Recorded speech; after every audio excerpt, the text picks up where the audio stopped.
Hey everybody, I'm excited to tell you about this project. I'll sum it up first and then get into the details.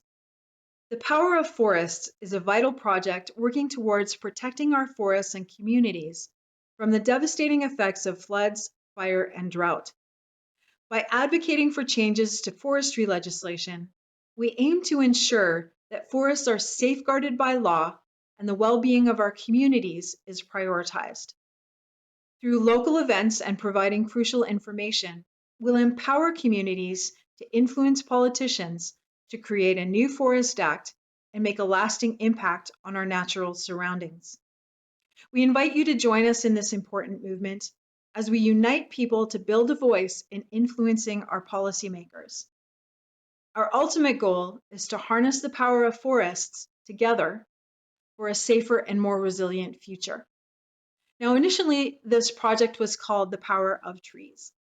But as most of you here already know, a forest isn't just the trees. There are a lot of elements involved, including the soils, the microorganisms, the processes, and the relationships.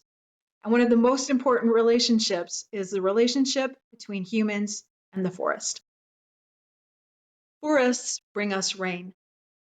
They manage our water for us, and they must be protected by law. Decades of overcutting from industrial logging have resulted in enormous losses of primary natural forests, and communities and Indigenous groups on the land are paying the price. People across BC are making grassroots efforts to address the negative impacts of industrial forestry in their communities, but the BC government is not taking action to protect people by changing forestry practices. As a result of too much of what's on the left of this screen, we're getting more and more of what's happening on the right. More fires, more drought, and bigger and more frequent floods. I'm one of the people who was impacted by this. In 2018, my house was hit by the catastrophic flood that hit 400 homes in Grand Forks. This is why I got involved in forestry reform. Some retired loggers took me on a tour of our watershed and showed me the massive levels of clearcut logging. It wasn't an easy thing to look at. And then forest ecologist Herb Hammond and hydrologist Martin Watts showed me the science connecting industrial forestry and flooding. I'm sure many of you here today also have a personal reason that you're involved in forestry reform. For some, it's simply a love of bears. And for some, it's the sadness that you feel when you see trees that you consider your friends being cut down. When it comes to the science and the data and the common sense, demonstrating the problems arising from too much being cut down, government prefers to raise their hands up and exclaim, climate change is to blame for all of this. But you don't have to be a scientist to know that when this kind of clear cutting and forestry road building is happening all over BC, it's going to have an impact on floods and drought cycles.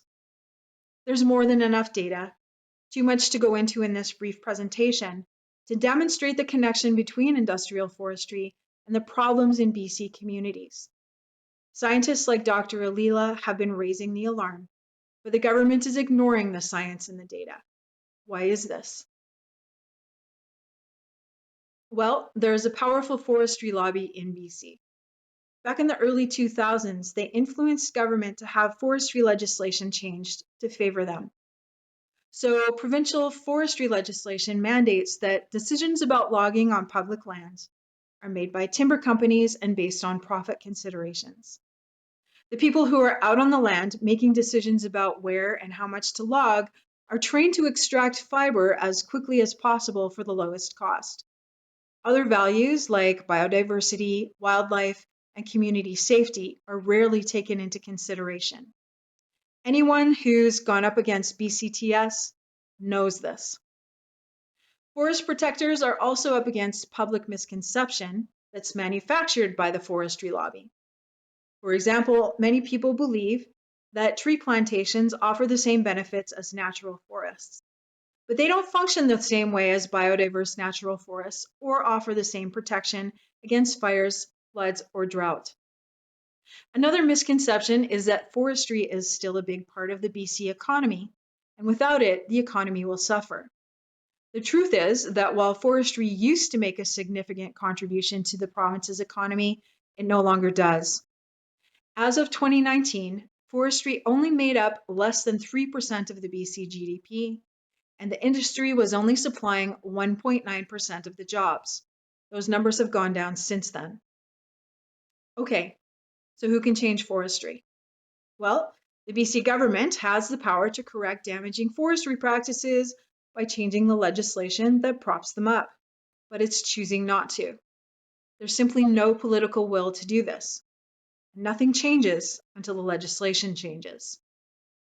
In BC, there's a clear case for generating the political will to change legislation, and it has to be generated by the people, the voters.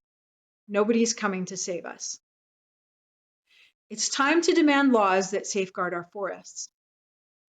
They are our life support system, and they're too valuable to be destroyed in this way. So we've come up with a plan, and we're taking action to make it happen. The aim of this game-changing citizens campaign is to unify and to send a clear single message to our politicians. Communities and forests must be protected by the creation of a new Forest Act. Now, a Forest Act will be a complex document. At this point, we're going to avoid getting bogged down by trying to write out all the details. That comes later, and the government has legal staff to do this. We can't afford any more stalling. For now, we need to build momentum for this tremendous shift by keeping the message focused on the three key priorities of the new Forest Act. The first and overarching priority is to enshrine in law that all forestry decisions are based on ecosystem and conservation science rather than timber supply considerations. This is an umbrella policy that applies to everything else that comes after it. So how might this look on the ground?